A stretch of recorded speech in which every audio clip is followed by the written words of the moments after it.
Channel हर घर English. तो मेरे सभी स्टूडेंट्स जो कि हमारे इस चैनल हर घर इंग्लिश से अपनी प्रिपरेशन कर रहे हैं अपने एग्ज़ाम की इंग्लिश लिटरेचर से रिलेटेड, अगर आपका कोई भी एग्ज़ाम है तो आप बिल्कुल सही जगह पर आए हैं और सही वीडियो आप देख रहे हैं। हमारे बीए और एमए के स्टूडेंट जो कि इंग्लिश लिटरेचर से रिलेटेड अपनी जो कॉन्सेप्ट हैं उनको क्लियर करना चाहते हैं तो वो ज़रूर हमारे चैनल हर घर इंग्लिश पर आएँ। उन्हें यहाँ पर प्रोवाइड होता है long question with answers. Okay, तो आप अपनी वीडियोस को देख सकते हैं। हमने प्लेलिस्ट में वीडियोस अपलोड कर रखी है, प्लेलिस्ट से आपको सर्च करने में आसानी होगी।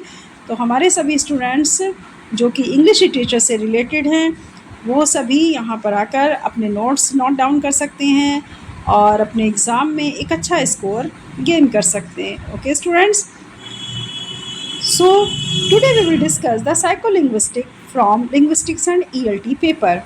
आज हम जिस टॉपिक को डिस्कस करने वाले हैं उसका नाम है साइकोलिंग्विस्टिक।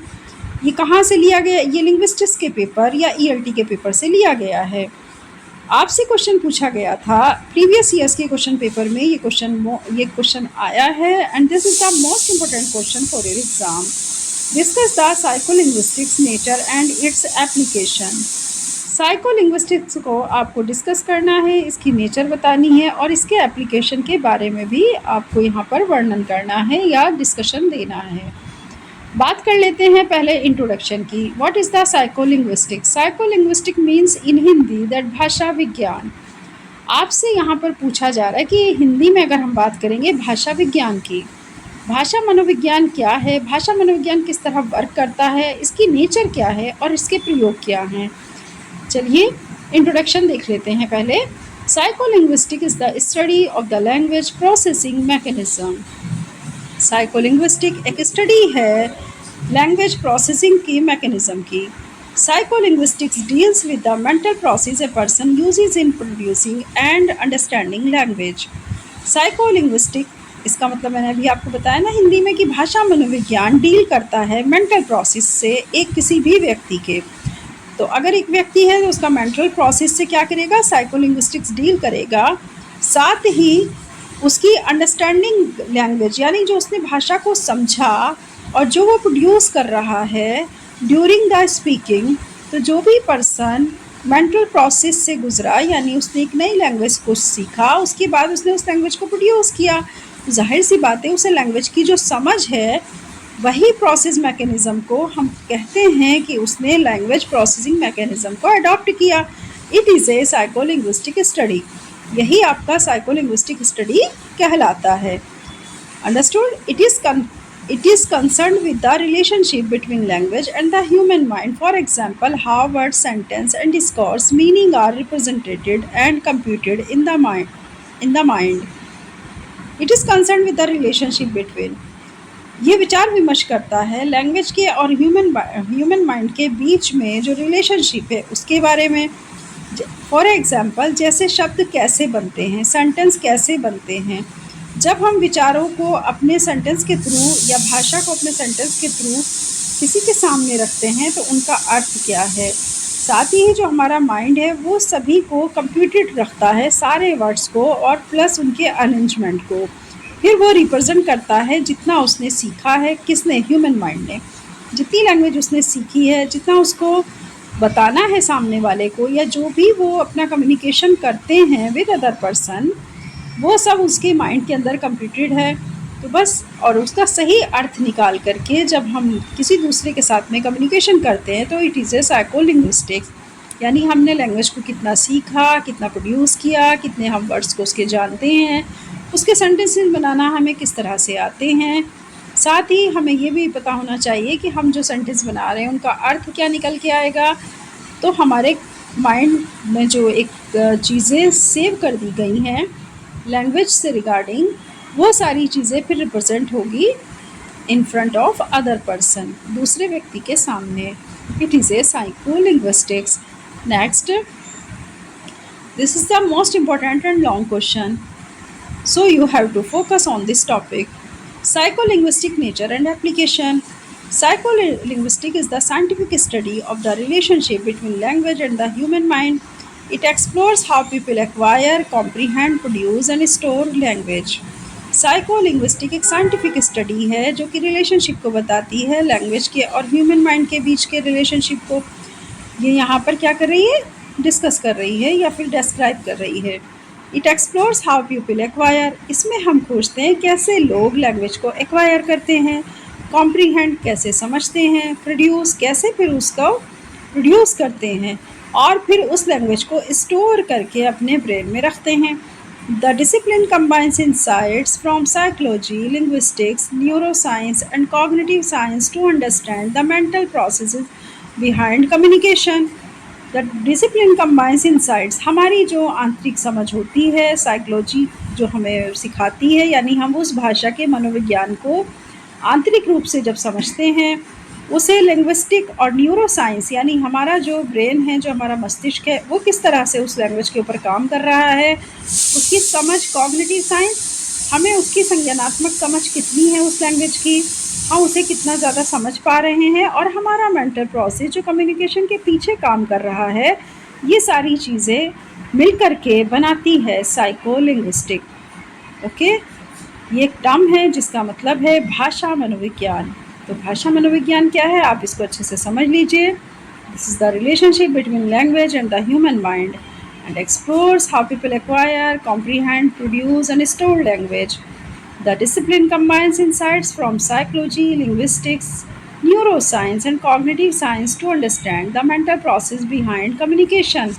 तो कम्युनिकेशन के पीछे मेंटल प्रोसेस में कौन कौन सी चीज़ें होती हैं उस वक्त, insight from psychology, linguistics, neuroscience, cognitive science and understanding, ये सब चीज़ें मिल करके हेल्प करती हैं हमें कम्युनिकेशन करने में।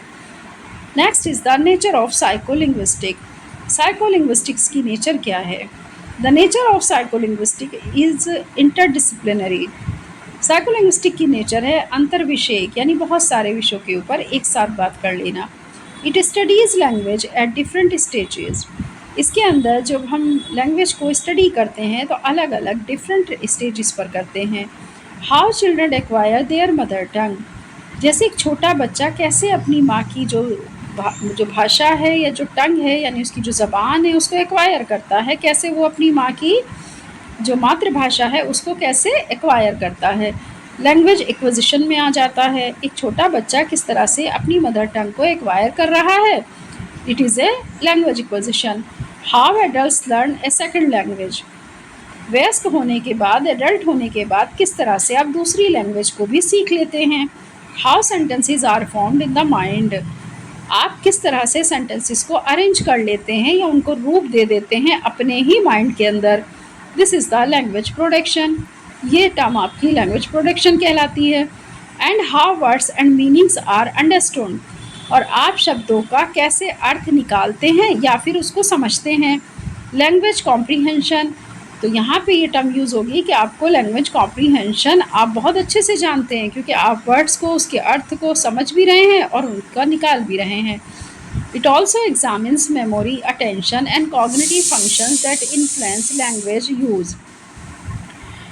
इट ऑल्सो एग्जामिन, साथ ही इससे हमें एग्जामिन करने का मौका मिलता है अपनी मेमोरी को, अपने अटेंशन को एंड कॉग्निटिव फंक्शन को, जिससे कि हमारी जो लैंग्वेज का यूज़ है वो प्रभावित होगा।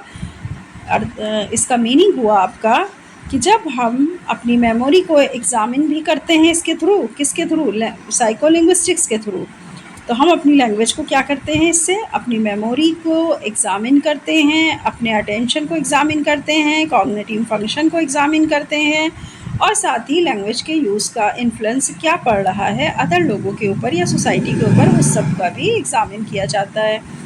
Moreover, psycholinguistic investigates language disorders such as aphasia, dyslexia or speech delays, giving it both theoretical and practical importance. अब बात यहाँ पर आती है कि अधिकतर साइकोलिंग्विस्टिक में इन्वेस्टिगेशंस जो लैंग्वेजेस की होती है या लैंग्वेज के अंदर जो डिसऑर्डर पाया जाता है, जब हम उसको इन्वेस्टिगेट करते हैं तो हमें क्या देखने को मिलता है, वो कौन सी बीमारियाँ हैं जो लैंग्वेज डिसऑर्डर के लिए यूज़ की जाती हैं, या वो बीमारियों के नाम या उन टर्म्स को यूज़ किया जाता है।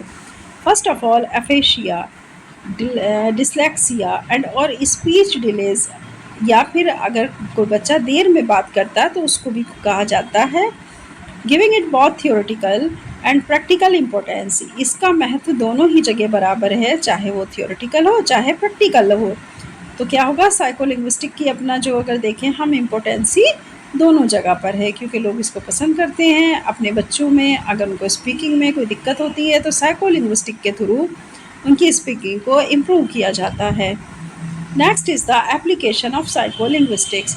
अब हम कहाँ कहाँ पे इसका एप्लीकेशन करेंगे, मतलब इसको अप्लाई कहाँ करेंगे साइकोलिंग्विस्टिक को। The field has wide applications in education. Education के फील्ड में साइकोलिंग्विस्टिक का एक विस्तार पूर्वक प्रयोग किया जा चुका है। It helps in developing better methods for teaching first and second languages. इसका सबसे ज़्यादा इसकी हेल्प ली जाती है जब हम सामने वाले स्टूडेंट्स के साथ में अपने मेथड्स को बेहतर से बेहतर तरीके से रिप्रेजेंट करते हैं। साथ ही टीचिंग में सबसे पहले और teaching first and second languages, तो टीचिंग तो है ही प्रथम जब बच्चा स्कूल जाता है। दूसरी बात होती है कि उसकी लैंग्वेज कैसी है, तो लैंग्वेज सेकंड नंबर पर है। In clinical settings psycholinguistics aids speech therapist and psychologist in diagnosing and treating language related disorder in clinical